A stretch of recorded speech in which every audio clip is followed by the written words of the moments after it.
ABC Actu. ABC Actu, c'est l'essentiel de l'information.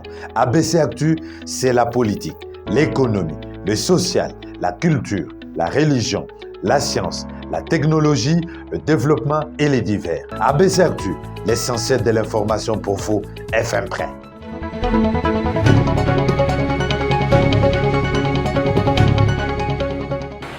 Toute l'actualité de la RDC sur ces directs avec ABC Actu, c'est tout de suite après le titre. Déploiement ce mercredi de troupes kenyanes en République démocratique du Congo dans le cadre d'une intervention militaire régionale visant à soutenir le régime congolais face aux rébellions dans sa partie Est, élément que vous suivrez au cours de cette session d'information. Le pape François envisage visiter la République démocratique du Congo au début de l'année 2023. Une annonce faite au cours d'une rencontre en vidéoconférence où il s'est entretenu avec des étudiants africains. Une nouvelle à suivre dans ce journal.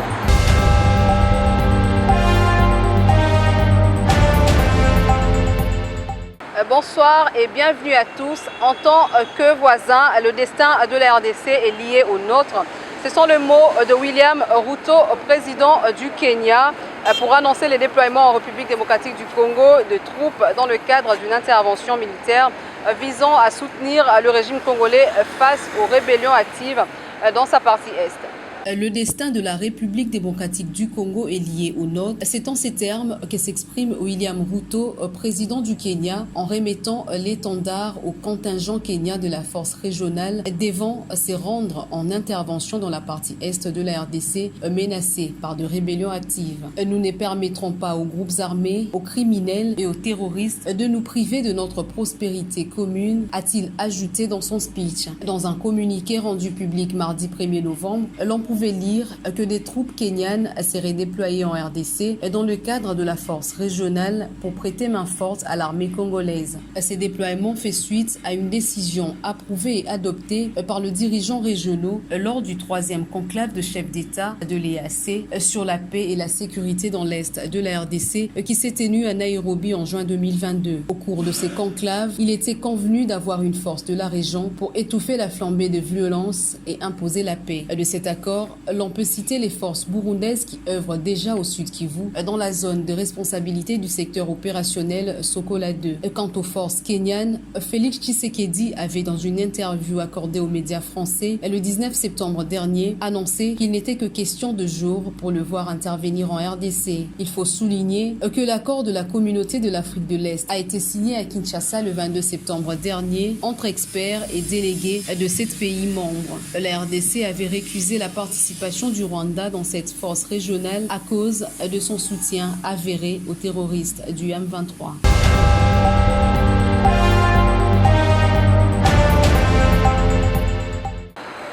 14 milliards 600 000 dollars américains, c'est le budget du gouvernement pour l'exercice 2023. Il a été jugé recevable mardi 1er novembre 2022 à l'Assemblée nationale lors d'une séance plénière sous la direction de l'honorable président Christophe Mbosso. Urbain Kabeï était sur place. Adoption à la majorité écrasante de la loi des finances exercice 2023 ce mardi 1er octobre 2022 à l'Assemblée nationale. C'était au cours d'une séance plénière présidée par le président du bureau Christophe Mbosso, qu'entouré d'autres membres du bureau, dont l'honorable Kester Taboumakoussi Angel, élu 3 fois député à Ituri. Le projet de budget qui s'élève à 14 milliards 600 000 dollars a été jugé recevable après le droit de réponse du Premier ministre Sama Lukonde apporté aux préoccupations des honorables députés en présence des membres de son gouvernement. Ce budget va résoudre beaucoup de problèmes de la population et aussi celui sécuritaire de notre pays pour qu'aucun centimètre carré ne soit arraché de notre pays. Au moment où nous sommes ici réunis dans cet exercice républicain et constitutionnel destiné à doter notre pays de moyens de son fonctionnement, il y en a, je me sens inspiré de dire, qui se réunissent ailleurs pour fomenter des plans machiavéliques et diaboliques visant à déstabiliser la République démocratique du Congo. Nos populations, dans la partie est de notre pays, font actuellement face à des actes de lâcheté et d'horreur de la part des terroristes sans foi ni loi qui opèrent ouvertement à avec le soutien du Rwanda. Honorable Denis Tchibantam, élu de Lomami dans le territoire des Lulou sur la liste de l'UNADEF, très satisfait de ce budget qui rassure et dépasse ceux des précédents gouvernements. Le budget, c'est une prévision pour l'année 2023, une prévision pour l'année qui suit. Le Premier ministre nous a amené un budget de 14 milliards 600. Franchement, je me répète encore, j'ai dit 14 milliards 600. Vous savez, dans ce pays, on n'a pas cessé de nous raconter qu'il n'y avait pas de l'argent et que c'était difficile de réaliser un budget de 10 milliards. Parce que si j'ai bonne mémoire, en 2015, on avait voté le budget ici de 8 milliards. Mais quand c'était parti à la présidence, à l'époque de Joseph Kabila, il nous avait retourné ce budget pour dire « Je demande aux députés qu'ils me disent là où je vais trouver tout cet argent ». Et le budget a été revu encore à la baisse.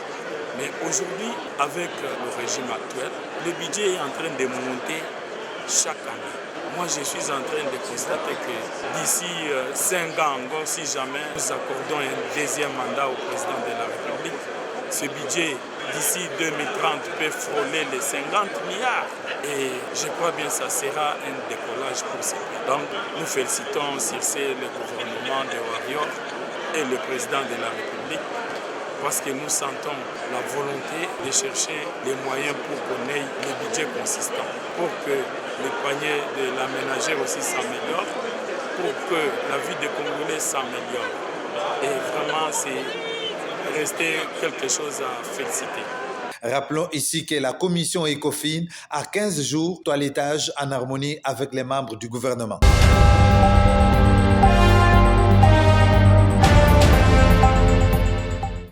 Dans le même registre, après avoir jugé recevable le budget du gouvernement exercice 2023, certains députés ont réagi à chaud dans la salle de plénière. On les écoute.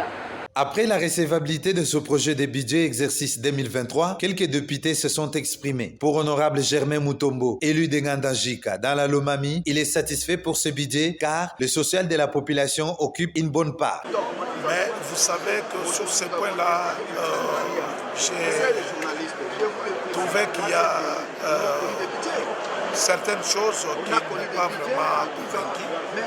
Vous savez que notre peuple doit se retrouver dans tout ce que nous faisons parce que ici à l'Assemblée nationale, bien que nous votons les lois, mais nous sommes venus aussi participer au partage de la richesse nationale de notre pays. Et c'est dans cela que le peuple congolais doit se retrouver. Je suis satisfait de ce budget compte tenu de son volume qui dépasse celui de l'exercice passé pour rencontrer les besoins ou les préoccupations de nos populations parce que c'est pour cela que c'est pour cette population que nous sommes venus ici à l'Assemblée nationale. Et comme je suis personnellement membre de la commission ECOFIN, je pense que nous allons essayer de bien jumeler, regarder là où il y a des choses qu'il faudrait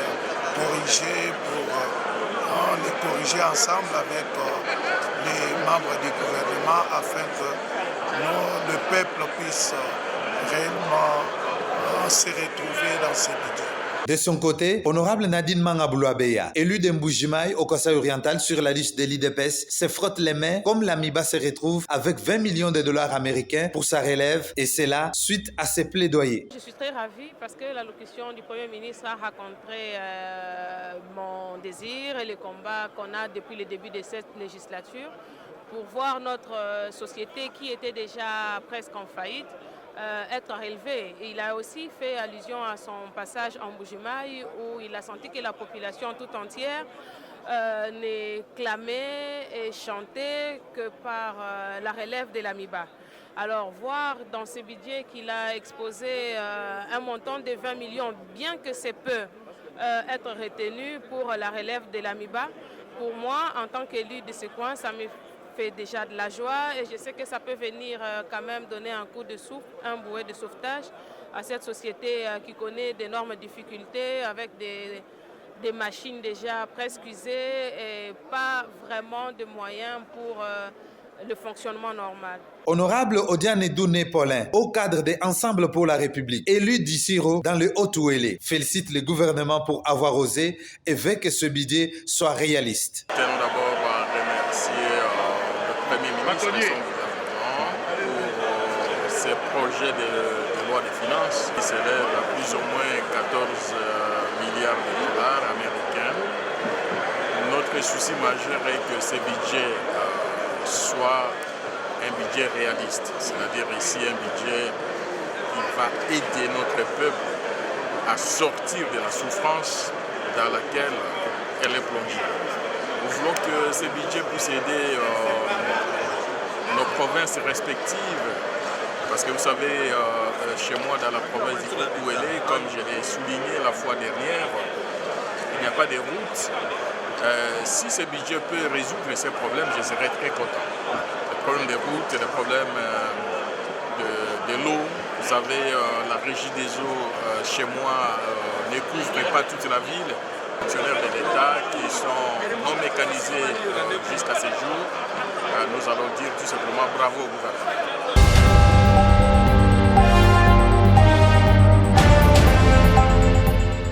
Restons toujours dans cette chambre du Parlement pour parler cette fois-ci de la coopération accrue entre l'Assemblée nationale et l'UNFPA. Christophe Mbosso a reçu en son cabinet de travail Madame Diène Keïta, la directrice exécutive adjointe de cette structure des Nations Unies.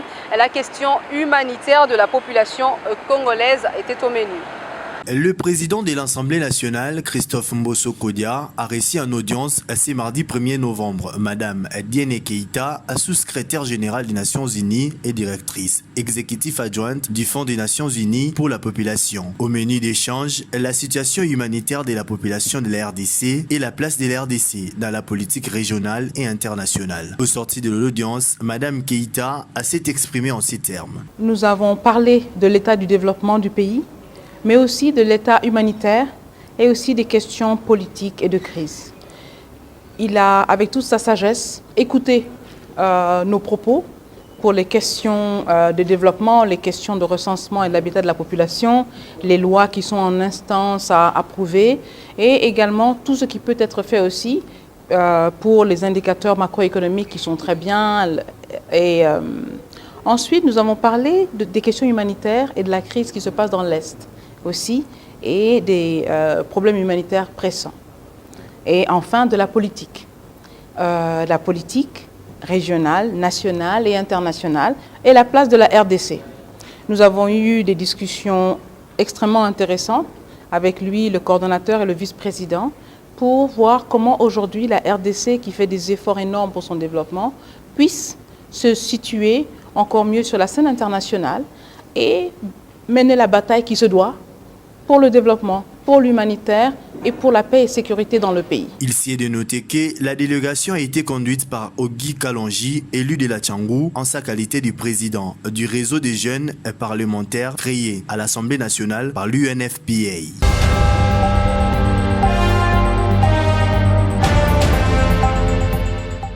Parlons justice à présent. L'affaire Jean-Marc Kabound, renvoyée au 14 novembre prochain par les juges de la Cour de cassation ce mercredi. Au même moment, l'Union interparlementaire s'insurge contre le maintien de celui-ci en prison. Roski Misenga était sur place pour le compte de la rédaction ABC Actu. L'audience de l'affaire Jean-Marc Kabound ce mercredi 2 novembre s'est tenue à huis clos à la Cour de cassation. En effet, le juge de cette juridiction devait se prononcer sur les exceptions soulevées par la partie défenderesse lors de l'audience du 17 octobre dernier. Après débat entre les deux parties, il en ressort que la Cour a jugé les arguments des avocats de Jean-Marc Kabound fondés et a fixé la prochaine séance le 14 novembre prochain. Le réquisitoire du ministère public qui avait été dirigé au niveau de l'Assemblée nationale, reprenant 5 incriminations, et en même temps aussi au niveau de la requête aux fins de fixation de date d'audience, on a eu à constater qu'il y avait 12 infractions. Et même la citation a prévenu qui reprenait aussi 12 infractions. Et au niveau de la Cour, on a considéré que tous ces actes ne sont que des actes de procédure. Répondant à la question de savoir qui doit appliquer la demande faite par l'Union interparlementaire qui s'insurge contre le maintien en détention du député Jean-Marc Abound, Emmanuel Kaya, l'un des avocats du président de l'Alliance pour le changement, s'est dit heureux car la plainte déposée en date du 30 août dernier devant cette instance internationale a trouvé gain de cause. L'Union interparlementaire fustige effectivement la procédure cavalière qui a été orchestrée et qui a amené à la levée également de l'immunité de l'honorable Jean-Marc Abound. Ce qui est important également, l'Union interparlementaire a pris la décision également dans un avenir proche d'envoyer un observateur judiciaire pour le suivi du procès de l'honorable Jean-Marc Abound. Retenez que l'audience de ce mercredi 2 novembre s'est déroulée sans la présence de Jean-Marc Abound dans la salle. Seuls ses avocats étaient présents.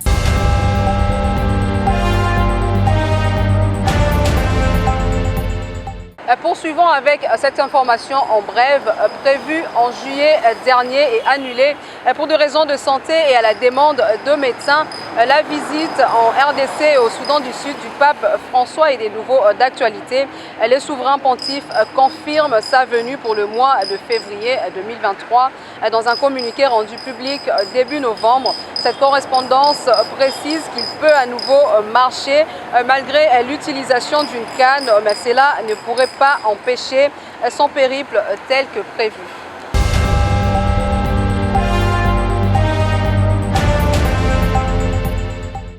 La situation de la liberté de la presse en RDC n'est ni pire ni meilleure que ce qu'elle a toujours été.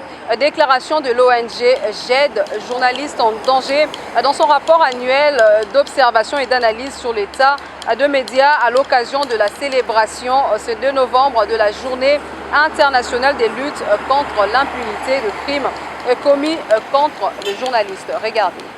110 cas d'attaques diverses en 2021 et 124 à ces jours en 2022. C'est les nombres enregistrés de menaces, d'enlèvements, de arrestations à l'endroit des journalistes en République démocratique du Congo, de cas recensés dans un rapport de l'organisation Journalistes en danger à l'occasion de la journée internationale de la fin de l'impunité pour le crime commis contre le journaliste célébré le 2 novembre de chaque année. Une occasion pour dénoncer la situation de la liberté de la presse en RDC qui n'est ni meilleure ni pire que ce qu'elle a toujours été depuis des années. Mais d'après ce rapport, elle reste alarmante malgré le changement de régime. Cette année, le tableau s'assombrit après de fermetures injustifiées de médias ou face à l'interdiction de plusieurs émissions. Mettre fin à l'impunité de crimes contre les journalistes constitue l'un des enjeux les plus pressants pour garantir la liberté d'expression et l'accès à l'information pour tous les citoyens,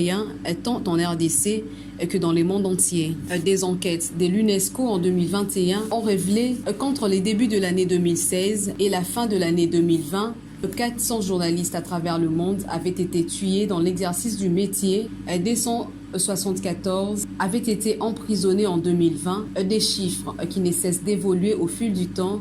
Et à ces sujets, l'ensemble peut intéresser ou sinon avoir pris de faibles résolutions pour mettre fin à ces fléaux. À ces sujets, GED fait un plaidoyer auprès des autorités congolaises de réformer sans délai la loi actuelle en dépénalisant le délit de presse. Il faut souligner qu'une presse libre est indispensable à la vie de démocratie car elle dévoile le méfait, aide à comprendre la complexité du monde et contribue à la réalisation des objectifs de développement durable.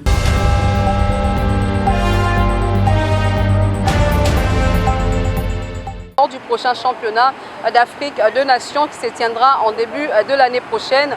Les léopards locaux seront en stage du 10 au 21 novembre en Turquie.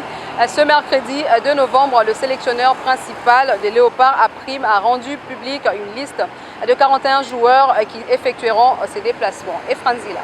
41 léopards sont présélectionnés pour les stages de Turquie en vue de la préparation de la phase finale du championnat d'Afrique des Nations qui se tiendra du 13 janvier au 4 février 2023 en Algérie. Le sélectionneur principal du léopard A' de la RDC, Otis Ngoma, s'est appuyé à un mélange de joueurs locaux ayant fait bonne figure en ce début de saison en championnat national de football, et ceux de l'équipe nationale de football de la RDC de moins de 23 ans. 2 matchs amicaux face à la Gambie et le Niger sont prévus respectivement les 17 et le 20 novembre prochains pour ces stages. Cette liste de 41 joueurs a comme 5 gardiens, 12 défenseurs, 11 médiateurs et 13 attaquants. Il faudrait signaler que les léopards de la RDC sont logés dans le groupe B avec l'Ouganda, la Côte d'Ivoire, le Sénégal lors de ces CHAN.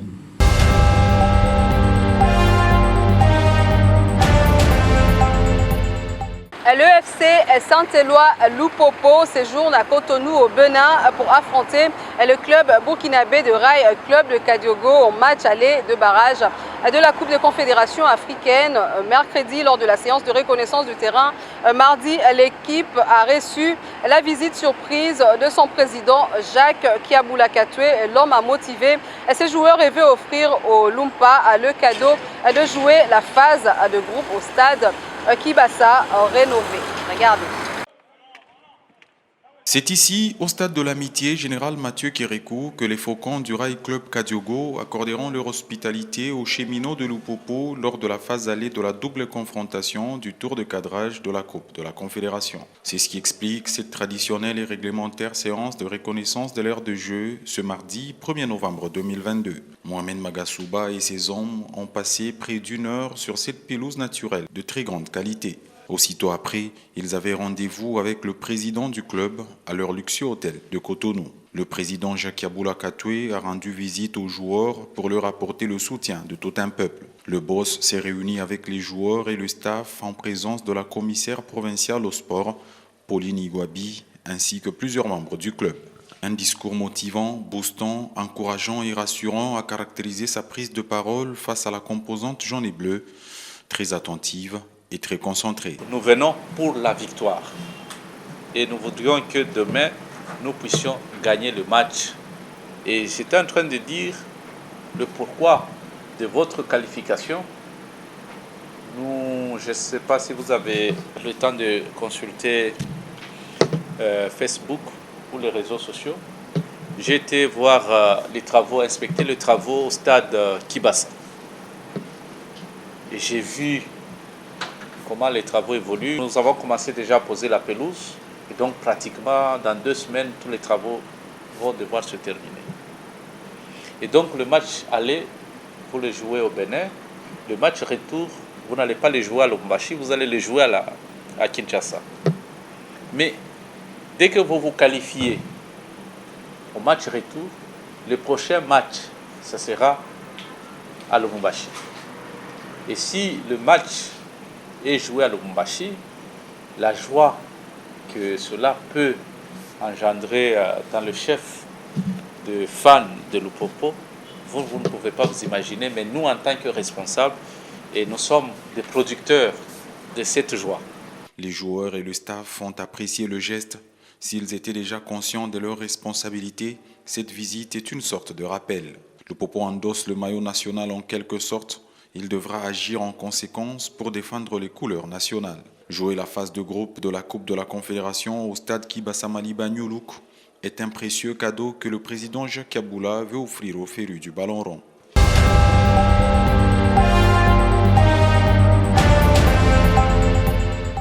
C'est la fin de ce journal. Place au rappel de titres. Un déploiement ce mercredi de troupes kenyanes en République démocratique du Congo dans le cadre d'une intervention militaire régionale visant à soutenir le régime congolais face aux rébellions dans sa partie est. Vous l'avez suivi au cours de ce journal. Le pape François envisage visiter la RDC en début de l'année 2023. Une annonce faite au cours d'une rencontre en vidéoconférence où il s'est entretenu avec des étudiants africains. Une nouvelle que nous avons développée pour vous au cours de cette session d'information. Merci de votre attention. Bonne suite de programmes sur nos antennes.